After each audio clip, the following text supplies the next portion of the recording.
اللہ رب العالمین نے ارشاد فرمایا قل ان صلاتی و نسکی و محیای و مماتی للہ۔ میرے حبیب آپ اعلان فرما دے میری نمازیں بھی، میری قربانی بھی، اور میرا اس دنیا میں رہنا اور میرا اس دنیا سے تشریف لے جانا للہ رب العالمین، یہ سب کچھ میرے رب کے لیے جو سارے جہانوں کا پالنے والا ہے۔ یہ اللہ نے خود اپنے حبیب کو فرمایا۔ وہ کیسی زندگی ہے؟ حضور فرماتے ہیں میری ساری زندگی، میرے دنیا میں رہنا وہ اللہ کے لیے ہے، لیکن آج کل لوگوں کے سینوں میں دو دل ہوتے ہیں، ایک اللہ کے لیے اور ایک سیاسیوں کے لیے۔ جی میں ہوں تو آپ کے ساتھ، میرا دل آپ لوگوں کے ساتھ ہے، لیکن چونکہ میری پارٹی جو ہے نا یہ فلانی سیاسی پارٹی ہے، ایک سیاسی دل ہے اور ایک مذہبی دل ہے۔ حضور فرماتے ہیں میری ساری زندگی اللہ کے لیے ہے۔ تو جن کی زندگی سیاسیوں کے لیے گزری، جو حضور کے دین کے لیے نہ اٹھے، حضور کے دین کو تخت پر لانے کے لیے نہ اٹھے، ان کی زندگی گزری سیاسیوں کے لیے، ان کا مرنا پھر کیسے ہوگا؟ جب زندگی لوگوں کے لیے گزری ہے، جھوٹ بولتے ہوئے گزری ہے، جھوٹ کا ساتھ دیتے ہوئے گزری ہے، دغابازوں کا ساتھ دیتے ہوئے گزری ہے، ختم نبوت کے ڈاکوں کے ساتھ گزری ہے، ناموس رسالت کے غداروں کے ساتھ زندگی گزری ہے۔ تیری زندگی ایسی گزری تو تیری موت پھر اللہ کے لیے کیسے ہوگی؟ پہلے تو زندگی ہے، موت تو آنی ہے بعد میں۔ اللہ رب العالمین نے فرمایا آپ فرما دے کوئی غلط فہمی میں نہ رہے کہ میری زندگی اللہ اور رسول کے لیے۔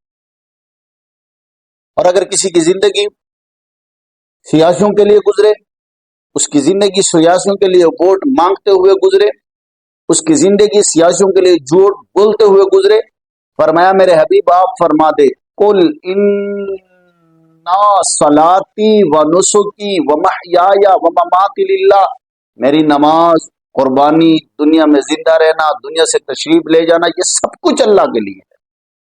تو میری اور آپ کی زندگی کیسے گزر رہی ہے؟ ذرا ہم نے سوچا ہے اس پہ؟ ہم نے دو دل رکھے ہوئے، ایک سیاسی دل ہے اور ایک مذہبی دل ہے۔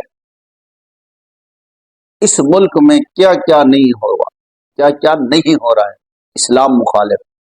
مساجد کے لاؤڈ اسپیکر آپ دیکھیں، آج شمرونا کا کیس دیکھیں، قادیانیوں کو دندناتے ہوئے پھرتا ہوا یہ دیکھیں، کیا ان سے کیا نہیں ہو رہا ہے۔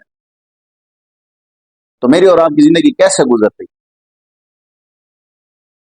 لیکن اندھیری کھوٹ بھی ہے آگے قبر۔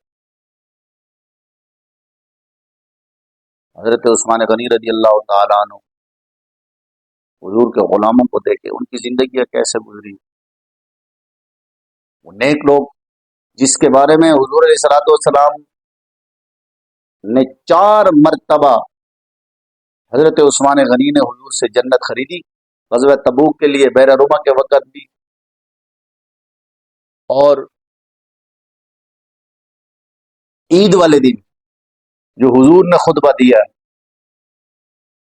آپ نے فرمایا لا یجتمع حب هؤلاء الاربعۃ فی قلب منافق۔ حضور نے فرمایا میرے ان 4 غلاموں کی محبت منافق کے دل میں جمع نہیں ہو سکتی۔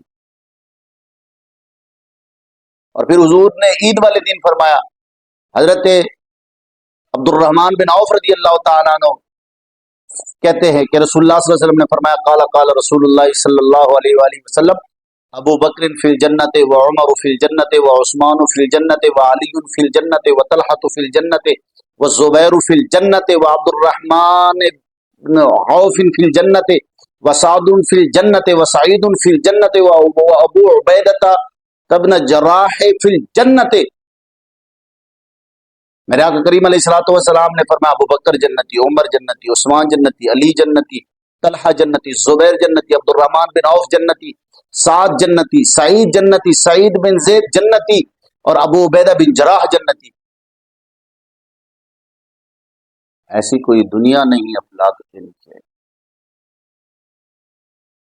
اقبال کہتے ہیں آسمان کے نیچے ایسی دنیا آج تک آباد نہیں ہوئی جہاں کسی کو بغیر مہارت کے تخت ملا ہو، بغیر جنگ کے تخت ملا ہو۔ بغیر مارکا کے مکہ فتح ہوا ہو، کتنی جنگیں لڑی گئی، خود رسول اللہ صلی اللہ علیہ وسلم کو لوگوں نے پتھر مارے، امیر حمزہ کا کلیجہ، جگر کا کلیجہ نکال لیا گیا، اور بندہ گھر میں سویا رہے اور کہے میں دین بچاتا ہوں۔ کشمیر کیا ہم نے بچایا؟ ہندو کے سامنے گڑ کر رونے سے کشمیر بچتا ہے؟ ہم تو بڑے مسکین ہیں جی، مہربانی کرو، کیا کرتے ہو، کشمیریوں کے ساتھ زیادتی کرتے ہو، پہلے امن کی بات کرو۔ امت کا وقار، امت کی عظمت اندر بیٹھ کر تسبیح پڑھنے سے نہیں ہے، حضور صلی اللہ علیہ وسلم کے دین کے لیے محنت کوئی نہ کوئی